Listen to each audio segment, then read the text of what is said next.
चलिए दोस्तों, हम लोग को जैसा कि अब हम लोग देख रहे हैं 2026 हिंदी का पेपर है, तो आप लोग को ये वीडियो मिस नहीं करनी है। अगर आप लोगों ने मिस किया तो समझ लीजिए आपका पेपर में पर प्रश्न को आप छोड़ के आएंगे। तो अब जितने प्रश्न मैं दिखा रहा हूँ इन प्रश्नों को आपको करना है और अपने दोस्तों तक भी शेयर करना है, लेकिन आपको और किसी को नहीं बताना है।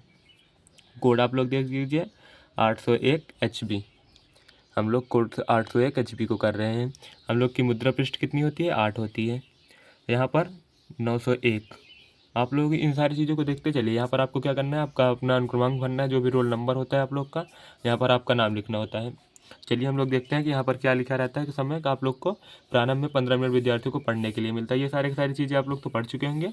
अगर आप वीडियो पहली बार हमारे चैनल पर नए आए हैं तो आप लोग वीडियो को लाइक कर दें और चैनल को भी सब्सक्राइब करके रखें, क्योंकि ऐसे ही हर पेपर की आपको वीडियो मिलती रहेंगी। तो आप लोग इन्हें पढ़ लीजिएगा। हम लोग देखते हैं आगे के प्रश्नों को। तो चलिए दोस्तों कि मैंने इसका एक प्रिंट करा के रखा है। जिन जिन प्रश्नों को भी आपको देखना है, सारे के सारे प्रश्न आपको उसमें मिल जाएंगे। तो चलिए हम लोग वीडियो को बिना देर किए हुए अब हम उन प्रश्नों को भी देख लेते हैं। तो चलिए हम इनका प्रिंट को जहाँ पर कराएं उसे हम लोग देखते हैं। ये वीडियो आप लोग के लिए बहुत ही इंपॉर्टेंट होने वाली है। आप लोग अगर वीडियो को लाइक नहीं करें तो प्लीज़ लाइक कर दीजिएगा। और चलिए हम लोग वीडियो को आप लोग कंप्लीट देखिएगा, तभी आप लोग का पेपर में वहाँ पर होगा सारे के सारे प्रश्न। चलिए हम लोग देखते हैं कि शुक्ल युग के लेखक नहीं है। ये पूछ रहा है शुक्ल युग के लेखक नहीं। आप लोग ये गलती करके आएंगे कि जयशंकर प्रसाद को पहले देखा मार देंगे। गलती नहीं करनी है। इसमें देखिए शुक्ल युग के लेखक नहीं है, तो भारतेंद्र हरिश्चंद्र जो है वो भारतेंद्र युग के हैं, बाकी सारे के सारे शुक्ल युग के हैं। तो आपको अपनी कॉपी लेनी है, उठानी है, कॉपी में लिखना है शुक्ल युग के लेखक आचार्य राम जयशंकर प्रसाद, प्रेमचंद्र, आचार्य रामचंद्र शुक्ल जी, तीनों को लिखना है कॉपी में। उसके बाद और इसे भारतेंद्र युग में लिख लेना है। आपको ये प्रश्न याद सारे के सारे होने चाहिए। चलिए, पूस की रात कहानी के लेखक हैं। पूस की रात जो कहानी के लेखक हैं हमारे जयशंकर प्रसाद का है नहीं, सुदर्शन जी का है नहीं, यशपाल जी का है नहीं, ये हम लोग का प्रेमचंद्र जी हैं जो उनका उन्हीं का है। तो चलिए हम लोग आगे बढ़ते हैं। सिंदूर की होली के नाटककार हैं। सिंदूर की जो होली है उसके हम लोग के नाटककार कौन हैं? तो जैसा कि हम लोग को पता ही होगा कि हमारे जो लक्ष्मी नारायण मिश्र जी हैं ये हमारे हैं। जयशंकर प्रसाद जी का तो आंसू, झरना, लहर इनका है। राम कुमार वर्मा का है। इनका था राम कुमार वर्मा का है। इनका नाम बहुत प्रसिद्ध एक नाटक है, तो अभी दिमाग में नहीं आ रहा है। हरिकृष्ण प्रेमी इनका नहीं याद रखना है आपको। रूस में 25 मास यात्रा वृत्त के लेखक है। रूस में 25 मास जो यात्रा वृत्त के लेखक हम लोग के कौन है?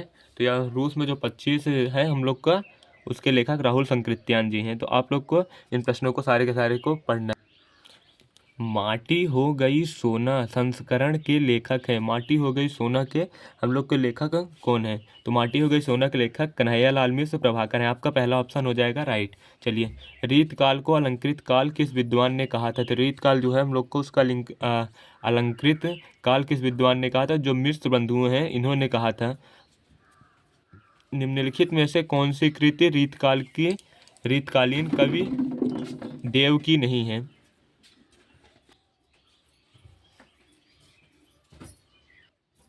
चलिए दोस्तों के रीत काल में कौन सी कृत्य रीतकालीन कवि देव की नहीं है? तो हम लोग को बताना है कि कौन सी कवि रीतकालीन कवि देव की नहीं है। तो हम लोग के जो कवि प्रिय है ये है नहीं, हम लोग का कवि प्रिय नहीं है। हम लोग का भाव विलास भी नहीं है। हम लोग का जो भवानी विलास है यही हम लोग का राइट आंसर हो जाता है। चलिए, तो रस विलास भी नहीं है इनका। भारत आप लोग को प्रश्न दिख रहे होंगे ना। चलिए हम लोग आगे बढ़ते हैं। आपको एक भी प्रश्न यहाँ पर छोड़ना नहीं है। आपको जितने भी सारे प्रश्न हैं आपको सारे के सारे प्रश्नों को यहाँ से करना है और वीडियो को बिना स्किप किए हुए। चलो, भारतीय युग की विशेषता नहीं है, मतलब प्रावृत्ति जो होती है वो विशेषता या प्रावृत्ति नहीं है। देखिए, राष्ट्रीय भावना इनकी विशेषता थी। भारतीय युग में राष्ट्रीय भावना का विकास हुआ था, सामाजिक चेतना का भी विकास हुआ था। अंग्रेजी शिक्षा का विरोध नहीं, अंग्रेजी शिक्षा का विरोध नहीं किया गया था, बल्कि ये लोग क्या हिंदी को बढ़ावा दे रहे थे। लेकिन ये नहीं है कि अंग्रेजी पर इन्होंने रोक लगाया था। काव्य के रूप में खड़ी बोली का प्रयोग, हाँ, भारतीय युग में खड़ी बोली का भी प्रयोग सबसे ज़्यादा हुआ था। चलिए हम लोग देखते हैं आगे के प्रश्नों को। 9 में है 1943 में प्रकाशित तार सप्तक का संपादन किसने किया था? 1943 में प्रकाशित तार सप्तक जो था उसका प्रकाशन हम लोग का सच्चिदानंदन हीरानंदन वात्सन अज्ञे जी ने किया था। चलिए हम लोग देखते हैं कि राम की शक्ति पूजा किसकी रचना है। राम की जो शक्ति पूजा है वो किसकी रचना है? तो हम लोग को देखना है कि राम की जो शक्ति पूजा है सूर्यकांत त्रिपाठी निराला जी की है, कि आप लोग को जयशंकर प्रसाद की है, कि राम नरेश त्रिपाठी के, महादेव वर्मा के। हम लोग का Suryakant Tripathi Nirala ji is right answer. चलिए हम लोग आगे बढ़ते हैं और सारे के सारे प्रश्नों को आज हम लोग देखेंगे इस वीडियो में। चलिए, हाथी जैसे देह हैं, गेंडे जैसी खाल, तरबूज सी खोपड़ी, खरबूज से गाल। इसमें बताइए कौन सा रस होगा। तो आधे से ज़्यादा लोग हाथी जैसे देह, गेंडे जैसी खाल देख के वीर रस को लगाएंगे, लेकिन नहीं है। इसमें करुण की बात ही नहीं हुई है, श्रृंगार की भी बात नहीं हुई, तो इसमें हास्य रस है। जैसे देखिए आप लोग लास्ट लाइन में क्या बोल रहे हैं, तरबूज सी खोपड़ी, मतलब अगर कोई बलवान हो तो उसकी तरबूज सी खोपड़ी होगी। खरबूज से गाल मतलब बोल रहा है कि इतने खरबूज से, मतलब कि गोलू मोलू से एकदम गाल है। चलिए, उस काल मारे क्रोध के, तन कांपे उनका लगा, मानो हवा के वेग से सोता हुआ सागर जगा। उपयुक्त में से कौन सा अलंकार है, चलिए हम लोग देखते हैं। चलिए, तो इसमें क्या आ रहा है, उपमा अलंकार है कि रूपक अलंकार है, उत्प्रेक्षा अलंकार है, श्लेष अलंकार। तो यहाँ पर हम लोग को उत्प्रेक्षा अलंकार हो जाता है, ये आपको याद रखना होगा। चलिए, और उपमा अलंकार तब होता है जब उपमेय में उपमान का भेद रहे तो आरोप होता है, तो वहाँ पर उत्प्रेक्षा अलंकार होता है। सॉरी, उपमा अलंकार नहीं होता, जब उपमेय में उपमान का भेद रहित आरोप होता है तो वहाँ पर उत्प्रेक्षा अलंकार होता है। उपमा अलंकार होता है जब एक वस्तु की तुलना दूसरे से की जाती है, तो वहाँ पर उपमा अलंकार होता है। रूपक अलंकार जब किसी के रूप की जब किसी के रूप की बड़ाई या बखान किया जाता है, तो वहाँ पर रूपक अलंकार होता है। श्लेष अलंकार होता है जब एक ही वर्ण की एक या एक से अधिक बार आवृत्ति होती है, तो वहाँ पर श्लेष अलंकार होता है। चलिए हम लोग देखते हैं, अब आगे बढ़ते हैं। क्वेश्चन नंबर 13, जो सिमरत सीधी होई, गण नायक करी बदन, करहु अनुग्रह सोई, बुद्धिरास सुनफ गुण सदन। उपयुक्त में से प्रयुक्त छंद कौन सा है। तो हम लोग का जो सोलठा छंद है यही है हम लोग का। दोहा का ये है ही नहीं, क्योंकि इसमें क्या होता है ना, पहले और तीसरे चरण में 11-11 मात्रा है। आपको पहला और तीसरा दिख रहा होगा छोटा छोटा, और जबकि दूसरा और चौथे चरण में यहाँ पर 13 होती है। जबकि हम लोग के दोहे में क्या होता है कि पहले और तीसरे चरण में 13-13 मात्रा तथा दूसरे और चौथे चरण में 11-11 मात्राएं होती है। तो ये चीज़ आपको याद रखनी होता है, डायरेक्ट प्रश्न ऐसे भी पूछा जाता है। निम्नलिखित में से किस शब्द में अनु उपसर्ग का प्रयोग नहीं हुआ है। तो देखिए, अनुकरण में भी प्रयोग हुआ, अनुशासन में भी हुआ, अनुत्तीर्ण में हुआ, अनुवाद में भी होता है। यहाँ पर ये प्रश्न गलत पूछ लिया है, इसमें एक भी नहीं दे रखा है, तो आपको चारों को चारों ये प्रश्न आपका गलत है। तो आपको यहाँ पर जो चारों है, चारों में अनुपसर्ग का प्रयोग किया गया हुआ है। और हिंदी में आप लोग को उपसर्ग याद रखना है, जिसमें अगर जैसे अगर अनुपसर्ग पूछा, अगर अनु नहीं लगा हुआ है कोई, मतलब जैसे स्वतंत्रता में लिखा होता है कि स्व वहाँ पर लगा रहता है उपसर्ग, तो आप लोग को वो स्वतंत्रता टिक ही नहीं करना है, क्योंकि वहाँ पर हिंदी में जो उपसर्ग होते हैं वो दिखाई देते हैं हमें, हिंदी में उपसर्ग छुपे हुए नहीं होते हैं। ये चीज़ आपको याद रखनी होगी। नीलकंठ समस्त पद में प्रयुक्त समास है। नीलकंठ में नीला है जिसका कंठ, अर्थात हम लोग के भगवान श्री कृष्ण, सॉरी नीला कंठ है जिसका हमारा अर्थात शिव जी। तो हम लोग को ये आ जाएंगे बहुब्रीहि समास। जितने भी देवताओं के नाम ऐसे आपको मिलेंगे वो सारे के सारे बहुब्रीहि में आ जाएंगे। द्वंद्व समास तो होता है, जैसे कि हम लोग का हो गया माता पिता, रोटी और भोजन, ये सारे हो गया। द्विग समास में वे होते हैं जिसमें पहला पद संख्यावाची तथा दूसरा पद प्रधान होता है। अव्ययी भाव समास, तो चलिए हम लोग आगे बढ़ते हैं। अव्ययी भाव समास आपको देख लेंगे, ये आपके चैप्टर में भी नहीं है, बहुत कम पूछा जाता है। चलिए, बादल का पर्यायवाची शब्द नहीं है। जैसे नीरद बादल का ही है, अम्बुद भी है, जलद भी है, लेकिन जलद जो है ना ये सागर का है, ये हम लोग का बादल का नहीं है, तो आपका ये हो गया राइट आंसर। चलिए देखते हैं हम क्या। युष्मद मतलब होता है तुम। सर्वनाम शब्द का तृतीया एक वचन होगा। जो तृतीया एक वचन होता है ना, त्वया जो होता है वो तृतीया एक वचन है, तो आपको ये चीज़ याद रखना है। आंधी आई और हम घर भागने लगे, रचना में आधार पर इस वाक्य का प्रकार होगा। यह सरल वाक्य नहीं। सरल वाक्य ऐसा होता है जिसमें और कुछ भी नहीं लगा होता। मिश्र वाक्य हम लोग किसे बोलते हैं, जिसमें कॉमा लगा कर दिया जाए तो मिश्र होता है।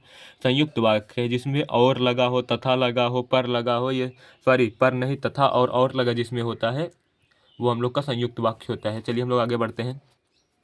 महात्मा महात्मा बुद्ध ने विश्व को शांति का संदेश दिया। इस वाक्य का वाच्य है जो हम लोग का कर्ता वाच्य है, जो मतलब किसने दिया, महात्मा बुद्ध ने ही दिया ना, तो महात्मा बुद्ध यहाँ पर करता है, तो हम लोग का कृतवाच्य होगा। अगर कर्म होता है तो जैसे कि किसी मतलब चीज़ पर मतलब कोई चीज़ है जिससे हम लोग करने से हुआ है तो वो कर्मवाच्य हो जाता है।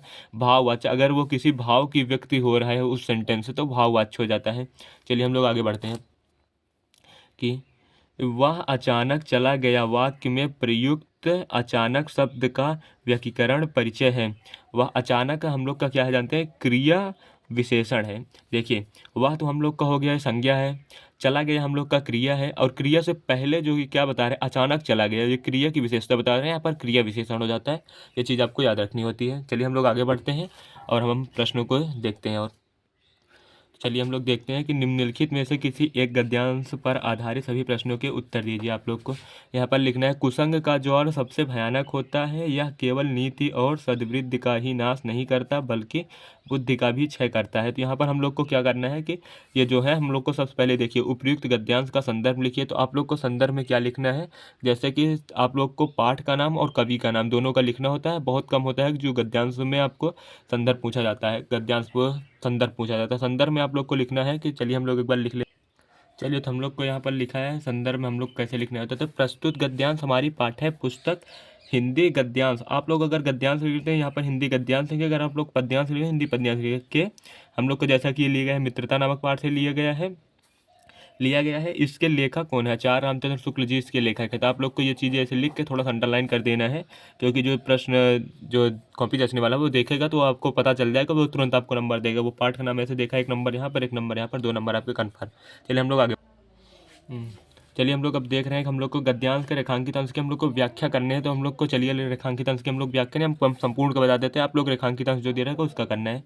कुसंग का ज्वर सबसे भयानक होता है। कुसंग मीन्स होता है गलत संगति का जो ज्वार मीन्स होता है जो समुद्र में एक ज्वार भाटा उठती है वो कितना भयानक हो जाता है, उसी तरह ये बोल रहे हैं कुसंग का ज्वार भी बहुत ही भयानक होता है। यह केवल नीति और सद्य की ही नाश नहीं करता, मतलब ये आपके विचारों और भावनाओं का ही नाश नहीं करता है बल्कि बुद्धि का भी क्षय करता है। आपकी जो बुद्धि होती है, जो आपकी सोचने की क्षमता होती है, उसका भी ये नाश कर देता है, मतलब वो सोचने की क्षमता को भी ये कम कर देता है। किसी युवा पुरुष की संगति यदि बुरी होगी तो वह उसके पैर में भी बंधी चक्की के समान होगी। अगर कोई युवा पुरुष अपने से बुरा दोस्त को बनाता है, या मतलब किसी का बुरा प्रभाव उस पर भी पड़ेगा अगर वो बुरे के साथ दोस्ती करेगा, तो यही लेखक कह रहे हैं, जो उससे दिन दिन अवनीत के गड्ढे में गिराती जाएगी, मतलब वो उसे अंधकार के गड्ढे में लगातार गिराती ही जाएगी, मतलब आगे लेती चली जाएगी। और यदि अच्छी होगी तो सहारा देने वाली बहू के समान होगी, मतलब अगर अच्छी संगति वो करेगा तो उसे मतलब जैसे घर परिवार में लोग सहारा देते हैं वैसे ही उसे सहारा देने के लिए होगा। उसे निरंतर उन्नति की ओर ले जाएगा, मतलब वो हमेशा ही प्रोग्रेस करता जाएगा, आगे बढ़ता ही जाएगा। ये चीज़ यहाँ पर लेखक कहना चाह रहे हैं। चलिए हम लोग आगे बढ़ते हैं। अब हमने गद्यांश का बता दिया और इसका भी बता दिया। चलिए हम लोग आगे बढ़ते हैं। एक प्रश्न दिया रहता है जिसे देखते हैं। चलिए हम लोग तीसरे प्रश्न को देख रहे हैं। तो कुसंग की तुलना किससे की गई है, चलिए हम लोग देखते हैं। चलिए यहाँ पर पूछा था हम लोग कि कुसंग की तुलना किससे गई। कुसंग की तुलना यहाँ से आप लोग को लिखना है, किसी यदि बुरे पुरुष की संगति यदि बुरी होगी तो वह उसके पैरों में बनी चक्की के समान होगी। मतलब इसमें आप लोग चाहे तो इसे ना उतार कर आप लोग लिख सकते हैं डायरेक्ट ऊपर वाला भी, कि आप लोग को यहाँ से भी लिख सकते हैं, कुसंग का ज्वर सबसे भयानक होता है, या केवल नीति और सद्वृद्धि का ही नाश नहीं करता है। आप लोग को अपने से भी लिख सकते हैं कि यहाँ पर कुसंग का प्रयोग किसके किया है। कुसंग का प्रयोग यहाँ पर बुरे दोस्त के रूप में किया है, तो आप लोग को वहाँ पर लिख देना है कुसंग का जो है वो बुरे दोस्त के लिए किया। आप लोग जब इसे पैसेज को पढ़ेंगे तो आपको भी 100% आ ही जाएगा। चलिए जो अथवा में दे रखा है, यह ईर्ष्या की बड़ी बेटी का नाम निंदा है, जो कि ईर्ष्यालु होती है, वह बहुत ही बुरे किस्म की निंदक होती है। ये सारे के प्रश्न जो है वो आप लोग कर लेंगे, इसे प्रश्न को आप लोग प्रैक्टिस करेंगे, क्योंकि ये जो अथवा में दिया रहता है मैंने एक करा दिया, एक आप लोग कर लीजिएगा, क्योंकि अगर वो भी कराऊंगा तो वीडियो बहुत ज़्यादा लंबी हो जाएगी। चलिए हम लोग देखते हैं कि यहाँ पर दे रहे हैं, निम्नलिखित में से किसी एक गद्यांश पर आधारित सभी प्रश्नों के उत्तर दीजिए। आप लोग को क्या करना है, उधव जाऊँ तुम्हें हम जाने, समय तुम्हें है कहो नंदी पठाए, तुम हो ओ बीच भुलाने, ब्रज नारी सौ जोग कहत है, बात कहत ना भाड़े, बड़े बड़े लोग के विवेक तुम्हारे, ऐसे भय आयाने, हम सौ कही लाई हम सही कह, जिन गुण लेहु सयाने, कहाँ अबला कहाँ दास दिगंबर, मस्ट करो पहचाने, साच कहो तुमको अपनी सौ बूझत बात निदानी, सूर श्याम जब तुम्हें पठवे तब नय कहो मुस्काने।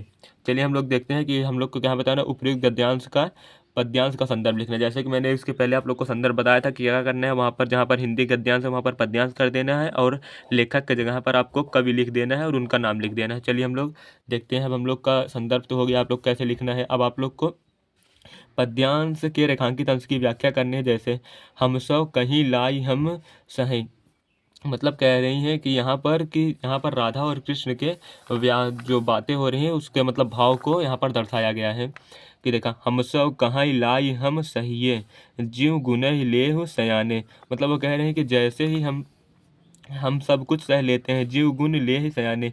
जैसे ही हम थोड़े बड़े होते हैं या सयाने होते हैं, कहाँ अबला कहाँ दास दिगंबर। वो कह रहे हैं कि कहाँ अबला और कहाँ दास दिगंबर, कहाँ हम अबला और कहाँ तुम कहाँ और दास दिगंबर।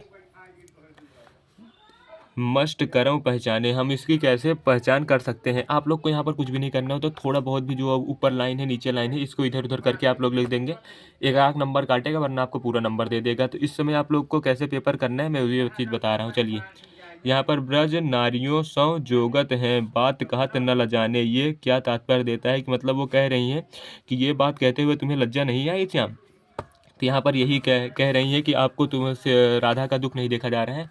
चलिए हम लोग देखते हैं कब नीचे हम लोग को क्या दिया है। तो यहाँ पर सेम ऐसे एक देगा आप लोग को, संस्कृत में देगा वो गद्यांश, जिसका आप लोग को अर्थ बताना है। जैसे वाराणसी प्राचीन काल गेहे गेहे विद्या दिव्य ज्योति धोते। चलिए हम इसे अगली वीडियो में करेंगे, वरना बहुत ही लंबी हो जाएगी वीडियो। तो चलिए इसका स्क्रीनशॉट आप लोग ले लीजिएगा, वरना वीडियो ज़्यादा लंबी हो जाती है तो आप लोग देखते नहीं हैं, आप लोग स्किप कर जाते हैं। तो अगर आप लोग लंबी वीडियो देखना है तो आप लोग कमेंट कीजिएगा, मैं एक ही वीडियो में सारे के सारे पेपर को सॉल्व कराऊंगा। चलिए यहाँ पर भी स्क्रीनशॉट ले लिए हैं आप लोग। चलिए हम आगे बढ़ते हैं। चलिए स्क्रीनशॉट लीजिए। इसका जो जवाहर खंड काव्य है, इसमें आप लोग को कुछ देखना नहीं है। आप लोग को जो जवाहर जो है विद्या में आप लोग को दे रखा है, आप लोग को वो पढ़ लेना है। हम चलिए आगे बढ़ते हैं। चलो इसका इस भी स्क्रीनशॉट आप लोग ले लीजिएगा। चलिए आप लोग ले लिए, पेपर यहाँ पर हम लोग का समाप्त होता है। चलिए हम लोग अब अगली वीडियो में हम इस सारे के सारे जितने भी दे रखे हैं यहाँ पर प्रश्न है उसको करेंगे। तो आप लोग वीडियो को लाइक कर दीजिए और चैनल को सब्सक्राइब कर लीजिए, क्योंकि अगर आपको ऐसी वीडियो चाहिए तो आप लोग जाकर पेपर में देखें तो ये सारे के सारे प्रश्न आपको मिलेंगे।